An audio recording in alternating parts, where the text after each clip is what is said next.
Formal and informal structure हमने आज करना है, ठीक है।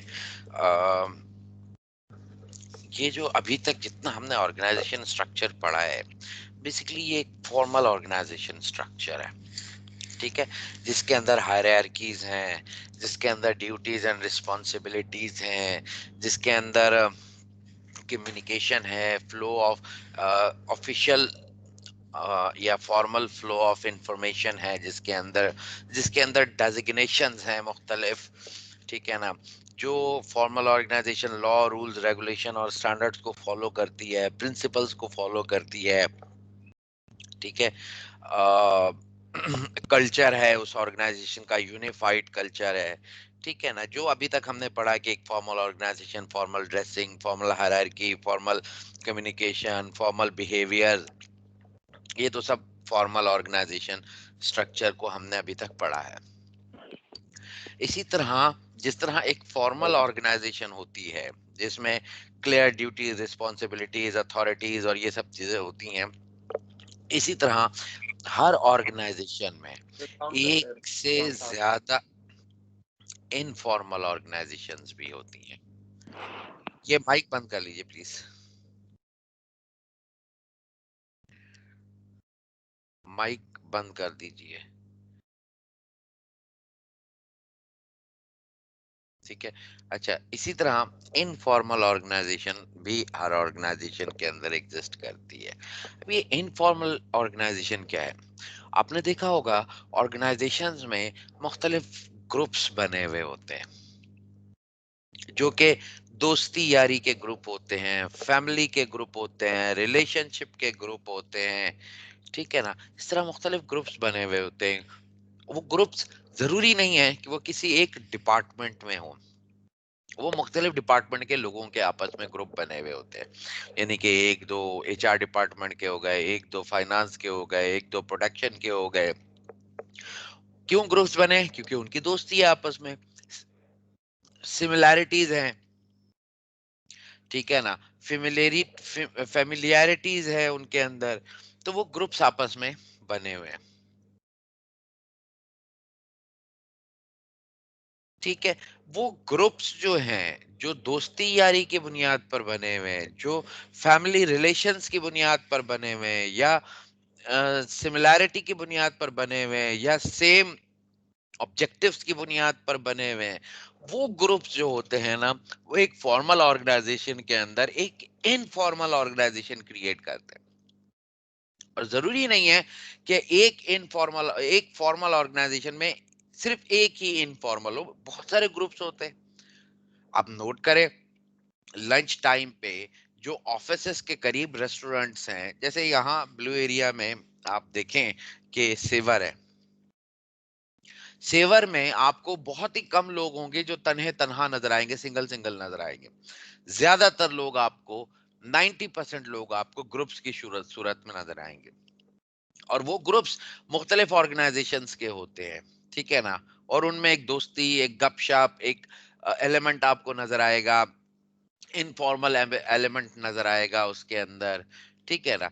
इसको हम कहते हैं इनफॉर्मल ऑर्गेनाइजेशन, जो हर फॉर्मल ऑर्गेनाइजेशन में साइड बाय साइड होती है और एक से ज्यादा होती है, ठीक है ना। इनमें कोई ड्यूटीज नहीं होती, कोई प्रॉपर ऑफिशियल फॉर्मल रिस्पॉन्सिबिलिटीज नहीं होती इनके अंदर में।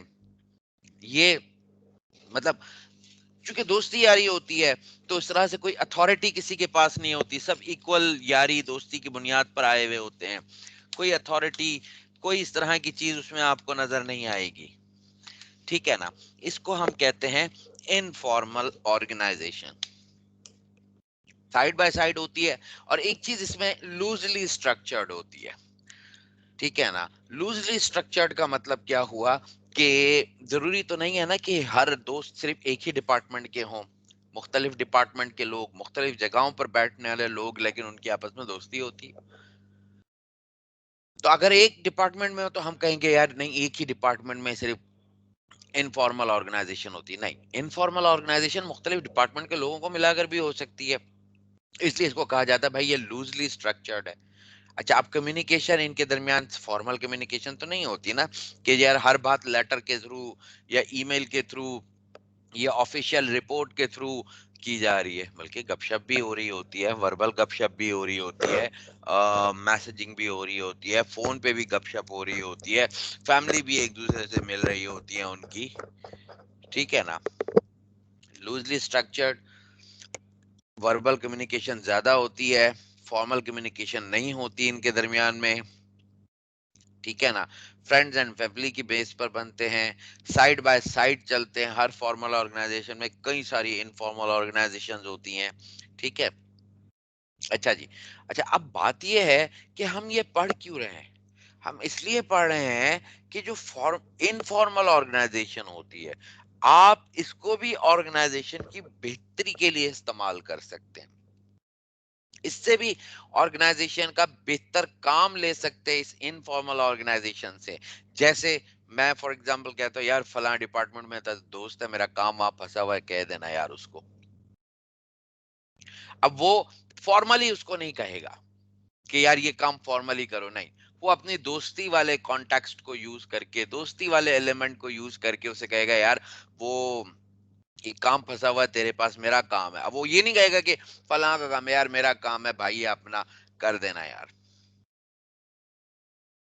ठीक है। अक्सर जैसे मैंने देखा है ऑर्गेनाइजेशंस के अंदर, मैंने ऑडिट भी किया है, मैंने कॉर्पोरेट सेक्टर में भी काम किया है, ठीक है ना। अक्सर ये होता है कि फाइनेंस वालों के पास बिल फंसे हुए होते हैं, परचेज वालों के, प्रोडक्शन वालों के, एचआर वालों के बिल फंसे हुए हैं।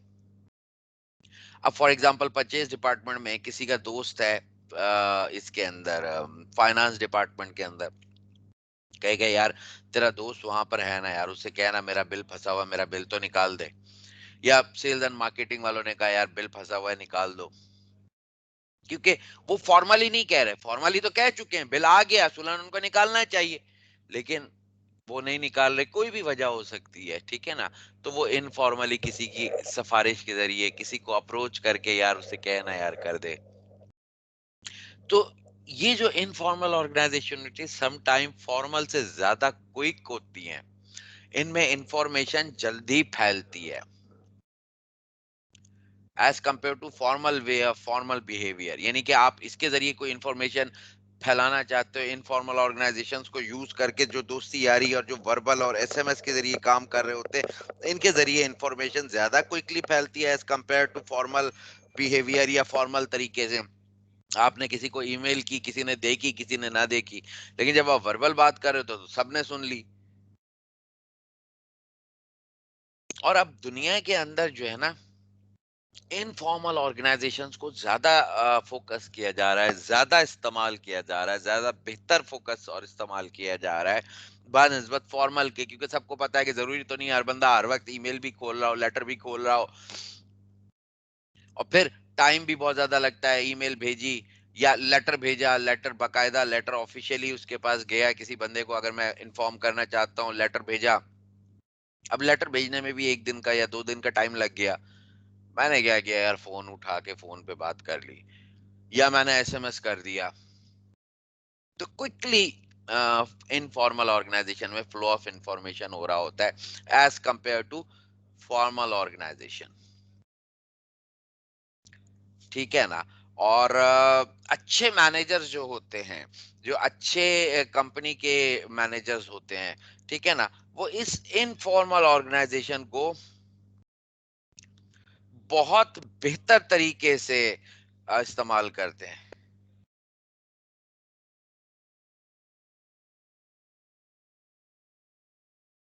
1 मिनट बेटा।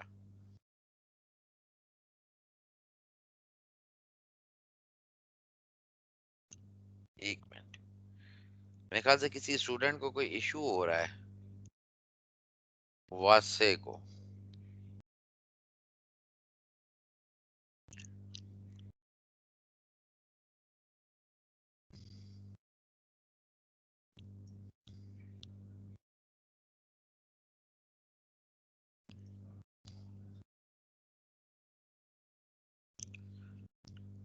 ठीक है। तो ये होती है बेसिकली इनफॉर्मल ऑर्गेनाइजेशन। अच्छा, जाहिर है इसमें मैंने एक चीज लिखी हुई है, ग्रेप वाइन। अब ये ग्रेप वाइन क्या है, कोई बताएगा ग्रेप वाइन क्या है ये?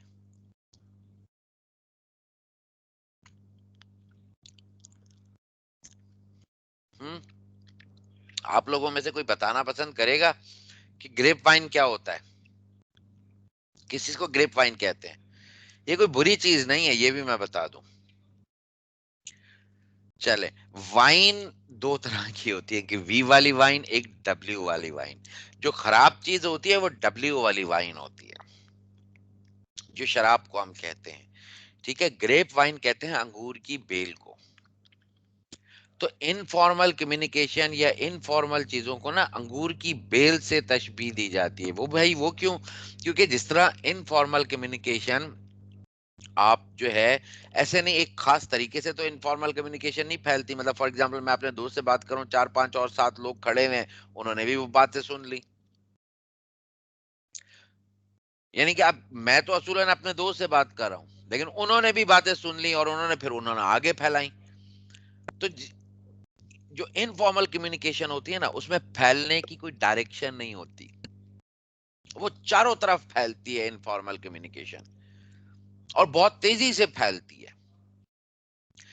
इसीलिए इसकी एग्जाम्पल अंगूर की बेल से, ये ग्रेप वाइन से दी जाती है, कि ग्रेप वाइन भी जो है उसकी कोई डायरेक्शन नहीं होती, वो चारों तरफ फैलती है, अंधाधुंध फैलती है, बेख्तियार फैलती है, और चारों दिशा में, चारों डायरेक्शन में वो फैल रही होती है। उसकी कोई एक सर्टेन स्पेसिफिक डायरेक्शन नहीं होती, वो बहुत तेजी से फैलती है अंगूर की बेल। बिल्कुल इसी तरह इनफॉर्मल कम्युनिकेशन भी बहुत तेजी से और चारों डायरेक्शंस के अंदर फैलती है। ठीक है ना? तो इसलिए इनफॉर्मल कम्युनिकेशन को ग्रेप वाइन कहा जाता है, और ये एग्जामिनेबल पॉइंट है, ये ध्यान में रखिएगा, ये एग्जामिनेबल पॉइंट है। इनफॉर्मल कम्युनिकेशन की बेस्ट एग्जांपल जो है वो ग्रेप वाइन है, कि जिस तरह फैलती है तो कोई डायरेक्शन नहीं होती और तेजी से फैलती है, इस तरह इनफॉर्मल, जैसे अफवाहें होती हैं, अफवाहें कोई आहिस्ता तो नहीं फैलती, या फॉर्मल अफवाह तो नहीं आती ना। अफवाहें तो ऐसी चीज होती है जो क्विकली फैल रही होती है, और चारों डायरेक्शन में अफवाहें फैल रही होती हैं। समझ में आई है बात? तो इसलिए इसको ग्रेप वाइन, ये अफवाह को भी ग्रेप वाइन ही कहा जाता है। ठीक है ना? अच्छा जी, आइए सर आते अगर हैं। बोले। सर अगर फाइनेंस डिपार्टमेंट में वो जिसने कह रहे थे वो जो बिल फंसा हुआ है और बिल हम्म, निकालते हैं, वो हम्म, किसी वजह से अगर फंसा हो तो फिर दूसरा दोस्त उसको बोले फिर भी वो बिल निकाल ले, तो फिर ये ऑर्गेनाइजेशन के लिए तो होता है ना, लॉस में आता है फिर। बिल्कुल यही बात मैं भी समझा रहा हूँ भाई, कि अगर बिल किसी गलत वजह से फंसा हुआ है, उसमें कोई चीज कम है, तो क्या वो वापस बताएगा नहीं उसको? ओ यार, उस बिल में ये डॉक्यूमेंट कम है, भाई से कहो कि वो डॉक्यूमेंट प्रोवाइड करे, मैं अभी निकाल देता हूँ। होगा ना ऐसा? Yes sir. समझ में आई ये बात? तो ये डॉक्यूमेंट कम है यार, इसको निकाल दो, चलो मैं फौरन निकाल देता हूँ। ठीक है ना? तो ये जाहिर है वो ऐसे तो नहीं निकालेगा। अगर किसी सुस्ती की वजह से फंसा हुआ है, किसी दुश्मनी की वजह से फंसा हुआ है, तो अपने दोस्त को कहेगा अच्छा यार, दोस्त ने कहा है, चल निकाल दे, छोड़ना यार। लेकिन अगर कोई डॉक्यूमेंट कम हुआ, तो फिर वो डेफिनेटली उस पर एक्शन लेगा, उसको बताएगा कि यार ये डॉक्यूमेंट कम है, ये चीज कम है, तो ये उससे कहो काइंडली मुझे प्रोवाइड करे, ताकि मैं बिल निकालूं। Got it? Yes sir. ये बेसिकली होता है पर्पस। अच्छा जी, एडवांटेजेस ऑफ इनफॉर्मल ऑर्गेनाइजेशन और डिसएडवांटेजेस ऑफ इनफॉर्मल ऑर्गेनाइजेशन की बात करते हैं।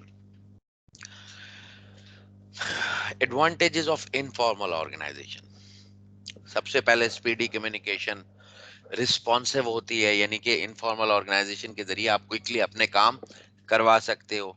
ठीक है ना? और बड़ी इफेक्टिव होती है, अच्छे काम फौरी फौरी हल हो जाते हैं, फौरी फौरी हो जाते हैं। ठीक है? और डिसएडवांटेज इनफॉर्मल ऑर्गेनाइजेशन का, very difficult to control, almost impossible, कि आप किसी अफवाह को रोकना चाहो नहीं रोक सकते, क्योंकि बहुत मुश्किल हो जाता है। एक बार र्यूमर्स फैल जाए तो फिर बड़ा मसला हो जाता है। ठीक है? फिर इनफॉर्मल ऑर्गेनाइजेशन में कभी भी कंप्लीट इंफॉर्मेशन नहीं दी जाती। ठीक है ना? इनकम्प्लीट, यानी थोड़ी सी भी बात होती है तो वो फैल जाती है, बेशक वो गलत हो, सही हो, कंप्लीट हो, इनकम्प्लीट हो, फैलती जरूर है। ठीक है ना? जिससे मिसअंडरस्टैंडिंग होती है लोगों के दरमियान, जिससे मतलब फॉर एग्जांपल आप आए, आप सुन रहे थे किसी की बात, आधी बात सुनी, आधी नहीं सुनी, जो आधी सुनी वो आगे पहुंचा दी, लोगों ने उसको ही पूरी बात समझ लिया, लोगों ने उसको ही पूरी बात समझ लिया। जैसे मतलब यार फला जगह पर जा रहा था तो एक बंदे को गोली लगी। अब ये गोली लगी, किसी ने सुना, उसने कहा अच्छा गोली लगी तो यकीनन मर गया होगा, उसने फैला दिया कि फला बंदा मर गया, फला बंदा मर गया, फला बंदा मर गया। हालांकि ऐसा तो नहीं हुआ था, उसे तो गोली लगी थी, जख्मी था, हॉस्पिटल में था, सही था, मतलब इमरजेंसी केस भी नहीं था, कोई आईसीयू में भी नहीं था, उसने सिर्फ ये कहा, उसने आधी बात को पूरी समझा, उसने सबको फैला दिया कि फला को गोली लगी और वो मर गया। हालांकि वो मरा नहीं है, उसको ताज़ियत के पैगाम आने शुरू हो गए, यार बड़ा अफसोस हुआ आप मर गए। ठीक है ना?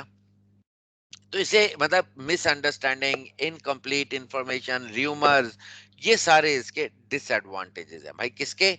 इनफॉर्मल ऑर्गेनाइजेशन के। ठीक है जी, आगे बढ़ते हैं आउटसोर्सिंग की तरफ।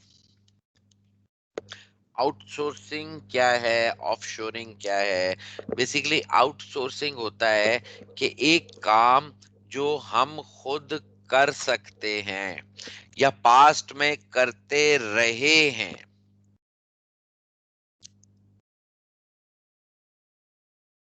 वो मैं किसी तीसरे बंदे को दे दूं, बाहर के कोई पार्टी पकड़ूं और उसको वो काम दे दूं। ठीक है, जैसे आईटी है, पहले मेरा अपना आईटी डिपार्टमेंट था, लेकिन मैंने कहा कि यार इसकी कॉस्ट बहुत पड़ रही है, तो आईटी डिपार्टमेंट मैं किसी आईटी कंपनी को दे दूं कि जी वो कंपनी आकर हमारे आईटी डिपार्टमेंट को संभालना शुरू कर दे।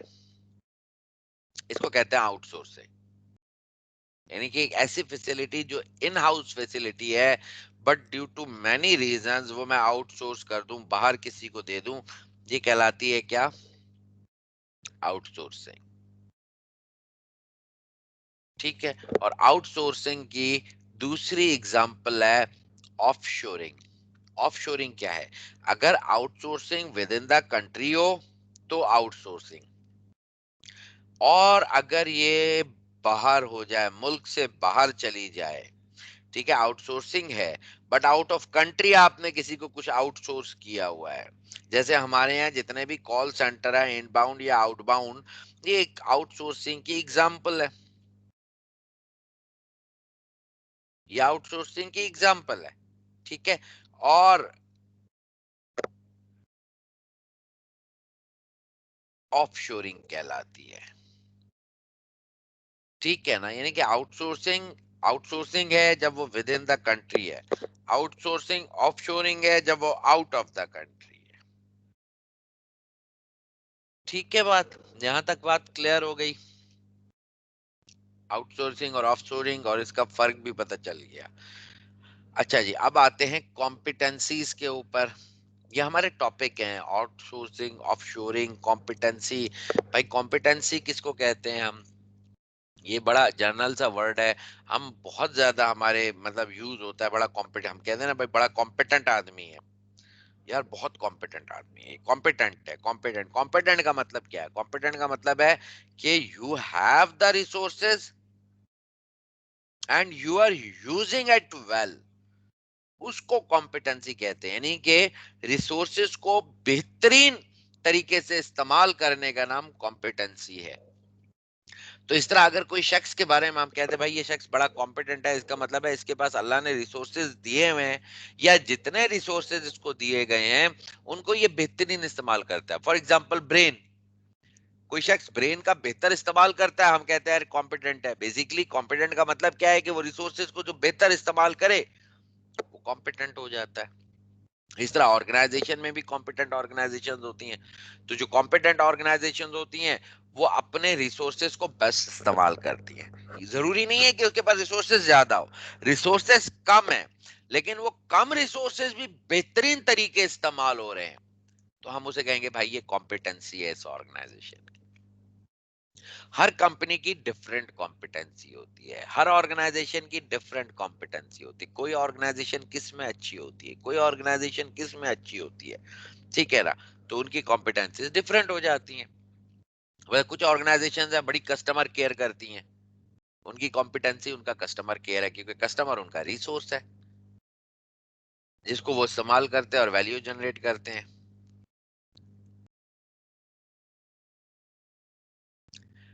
ठीक है ना। इसी तरह मुख्तलिफ ऑर्गेनाइजेशंस की कॉम्पिटेंसीज मुख्तलिफ होती हैं।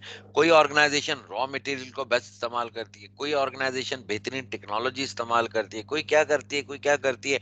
हम कहेंगे या इन सब ये सब चीजें ऑर्गेनाइजेशन की कॉम्पिटेंसीज में शुमार होंगी। इनको हम ऑर्गेनाइजेशन की कॉम्पिटेंसीज में काउंट करेंगे। कॉम्पिटेंसीज भी दो तरह की होती हैं, एक कोर कॉम्पिटेंसी, एक नॉन कोर कॉम्पिटेंसी। तो कोर कॉम्पिटेंसी तो नाम से ही जाहिर है कि जिस रिसोर्स को आप बेहतर इस्तेमाल कर रहे हो वो आपकी कोर कॉम्पिटेंसी, जिस रिसोर्स को आप बेहतर इस्तेमाल नहीं कर रहे वो आपकी नॉन कोर कॉम्पिटेंसी है।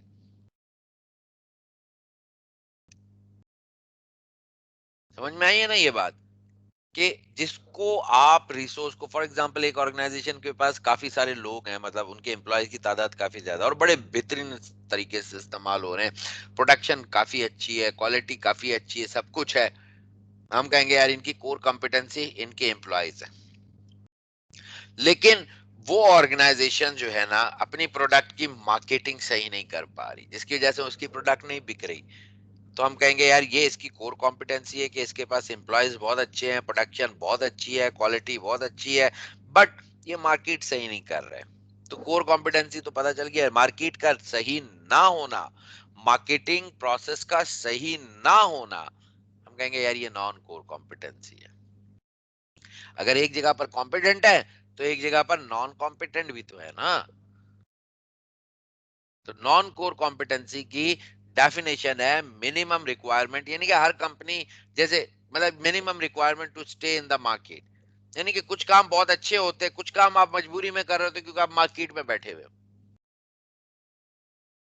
ठीक है, जो काम मजबूरी में आप कर रहे हो, बेहतर नहीं कर रहे, हम कहेंगे यार ये नॉन कोर कॉम्पिटेंसी है। ठीक है। आगे रिसोर्सेज की बात कर ली जाती है। रिसोर्सेज 6 M's मैंने बताए हुए हैं पहले भी, मैन, मटेरियल, मनी, क्योंकि बार बार ये इस्तेमाल होगा, मैनेजमेंट, मशीन और मेकअप। अब आते हैं टाइप ऑफ ऑर्गेनाइजेशन स्ट्रक्चर। तो सबसे पहला हम देख रहे हैं हॉलो ऑर्गेनाइजेशन स्ट्रक्चर। हॉलो का मतलब होता है खाली, खोखला। खोखली ऑर्गेनाइजेशन कौन सी होती है? खोखली ऑर्गेनाइजेशन वो होती है जो अपनी कोर कॉम्पिटेंसी को तो विद इन ऑर्गेनाइजेशन परफॉर्म करती है, बट नॉन कोर कॉम्पिटेंसी को वो आउटसोर्स कर देती है, क्योंकि उसको पता होता है यार इसमें हम बेहतर नहीं है। जब हम बेहतर नहीं है तो हम खुद नहीं कर सकते, तो हम खुद क्यों करें? क्यों ना हम इसको बाहर किसी थर्ड पार्टी को, किसी उस शख्स को दे दें जो वो काम बेहतरीन कर रहा हो, जो वो काम बेहतरीन कर रहा हो। तो हम कहते हैं यार ये इसकी नॉन कोर कॉम्पिटेंसी है। ठीक हो गई बात, ये उसकी मतलब हमारी नॉन कोर कॉम्पिटेंसी है, लेकिन ये शख्स ये काम बहुत बेहतर कर सकता है, मुझसे बेहतर कर सकता है। तो मैं कहूंगा यार जो मेरी नॉन कोर कॉम्पिटेंसी है वो उसकी कोर कॉम्पिटेंसी है। Got it? एक मिनट।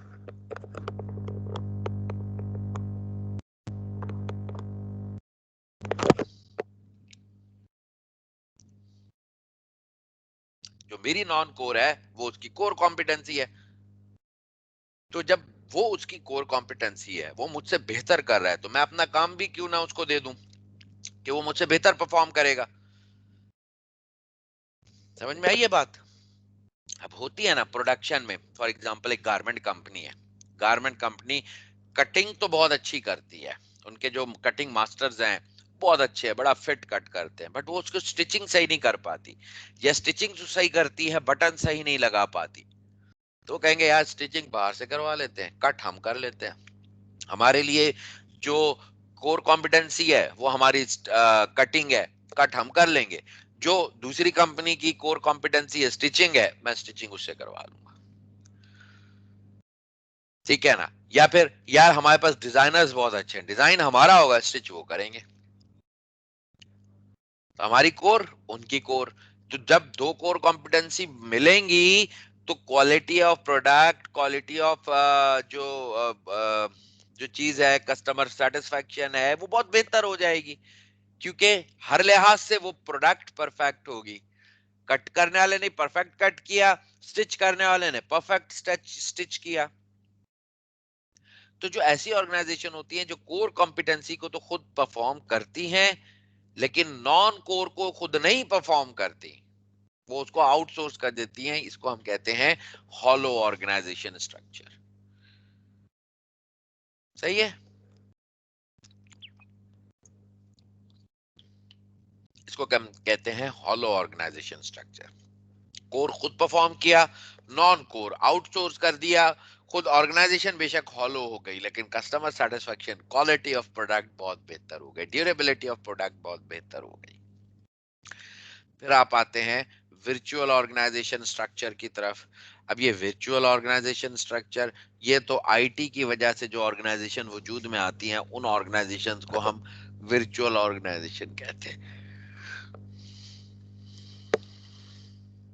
जैसे ओएलएक्स, जैसे फ्लिपकार्ट, जैसे अली एक्सप्रेस, अली बाबा, दराज, amazon, ये तो बेस्ट एग्जांपल हैं किसकी, वर्चुअल ऑर्गेनाइजेशन की।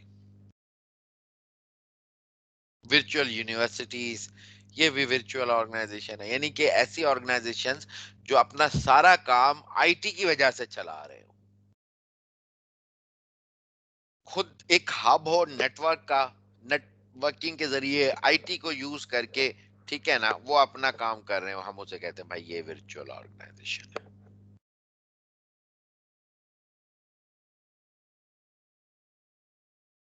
सही हो गई बात।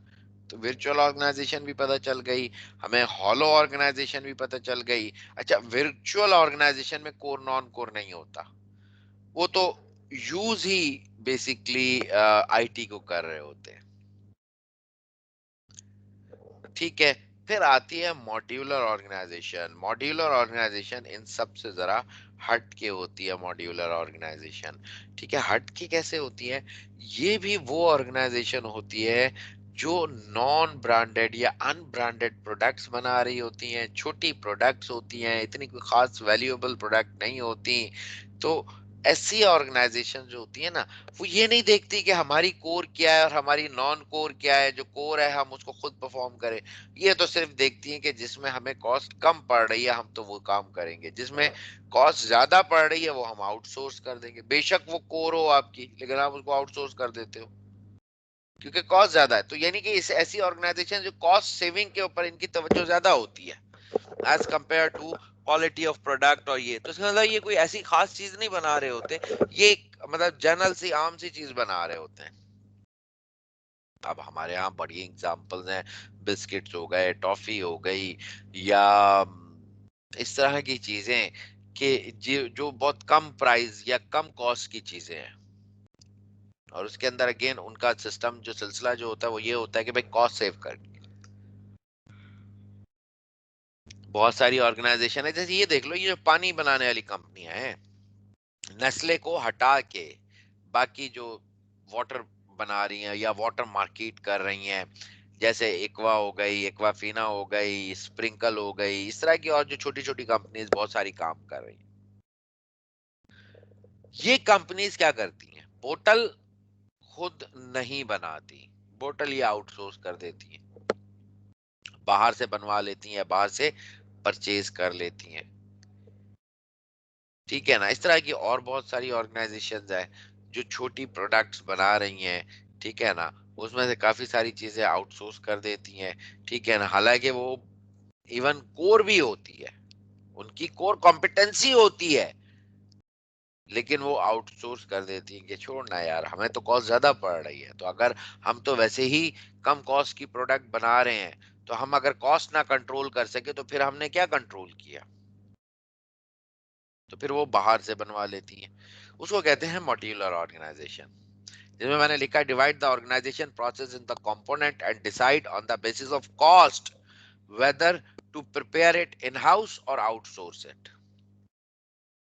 Unbranded products होती हैं. These organizations do not rely on core or non-core competencies, do not rely on quality of product, average customer satisfaction. जाहिर है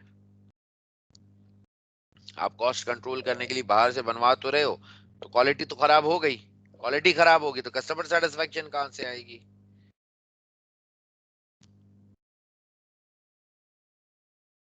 ठीक है जी. आगे आता है shared service centre. Shared service centre क्या है? शेयर्ड सर्विस सेंटर नाम से अगर आप सोचें तो आपको नजर आएगा शेयर्ड यानी कि किसी एक ऑर्गेनाइजेशन है, उस ऑर्गेनाइजेशन में कोई एक डिपार्टमेंट है और वो डिपार्टमेंट पूरी दुनिया को सर्विसेज दे रहा है. यानी कि मल्टीनेशनल ऑर्गेनाइजेशन है. जैसे पाकिस्तान में टेलेनॉर है. अब टेलेनॉर सिर्फ पाकिस्तान में नहीं है, टेलेनॉर तो बांग्लादेश में भी है, टेलेनॉर तो नॉर्वे में भी है, टेलेनॉर तो इजिप्ट में भी है, टेलेनॉर और बहुत सारे दुनिया के ममालिक में है. ये कंपनी पूरी दुनिया में फैली हुई है. अब टेलेनॉर का जो फाइनेंस डिपार्टमेंट है ना, वो सेंट्रल डिपार्टमेंट है. वो एक ही जगह पर है और वो पाकिस्तान में है. सेंट्रल डिपार्टमेंटेशन हुई हुई है उसकी. ठीक है ना. और टेलेनॉर पाकिस्तान में जो शेयर्ड सर्विस सेंटर वाला डिपार्टमेंट है, वो पूरी दुनिया को फाइनेंस अकाउंटिंग की सर्विसेज दे रहा है टेलेनॉर की.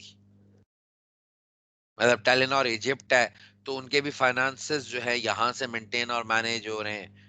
टेलेनॉर नॉर्वे है उसके भी यहीं से हो रहे हैं. टेलेनॉर बांग्लादेश है उसके भी यहीं से हो रहे हैं. टेलेनॉर इंडिया है उसके भी यहीं से हो रहे हैं. किसी भी कंपनी में टेलेनॉर है वहां उसके मैनेज यहीं से हो रहे हैं. अकाउंट्स यहाँ बन रहे हैं, फाइनेंशियल स्टेटमेंट यहाँ बन रहे हैं, सब कुछ यहीं हो रहा है. बाकी चीजें पूरी दुनिया में फैली हुई है बट फाइनेंस उनका सेंट्रल है. तो इसको हम कहेंगे shared service central. Centralised some of its department which provide services to the entire organization no matter what country is. ठीक है. ये हो गया शेयर्ड सर्विस सेंटर. ठीक है. तो आज का वैसे तो टॉपिक बहुत पहले से ही खत्म हो गए थे. ठीक है ना. तो आज के लिए इतना ही. बाउंड्री लेस ऑर्गेनाइजेशन कल करेंगे इंशाल्लाह. बाउंड्री लेस और उसके बाद डिपार्टमेंटेशन स्टार्ट कर देंगे, डिपार्टमेंट स्टार्ट कर देंगे, वो इंशाल्लाह कल से करेंगे. आज का टारगेट हमारा टारगेट से ज्यादा ही हमने कर लिया है. ठीक है जी.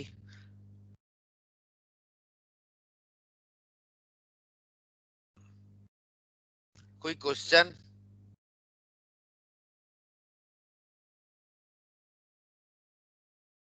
No sir. चलो ठीक है. क्लास एंड करते हैं. ठीक है ना. और इंशाल्लाह कल मिलते हैं इसी टाइम.